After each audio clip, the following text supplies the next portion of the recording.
এক গুচ্ছ চাবি। কবি সলিল চৌধুরী। উত্তরাধিকার সূত্রে পেয়েছি শুধু এক গুচ্ছ চাবি।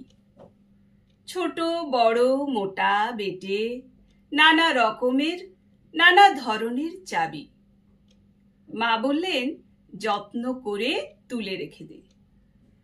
তারপর যখন বয়স বাড়ল, জীবন এবং জীবিকার সন্ধানে পথে নামতে হলো, পকেটে সম্বল হলো শুধু সেই এক গুচ্ছ চাবি। ছোট বড় মোটা বেটে নানা রকমের নানা ধরনের চাবি।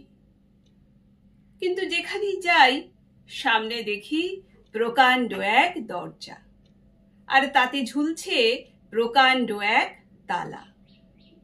পকেট থেকে চাবির গুচ্ছ বের করি, এ চাবি সে চাবি ঘোরাই ফেরাই, লাগে না, খোলে না। শ্রান্ত হয়ে ঘরে ফিরি। মা দেখেন আর হাসেন, বলেন, ওরে, তোর বাবার হাতেও ওই চাবি দিয়ে ওই দরজাগুলো খোলেনি।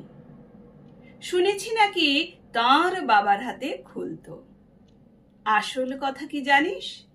ওই সব চাবি হলো সততার, সত্যের, যুক্তির, নিষ্ঠার।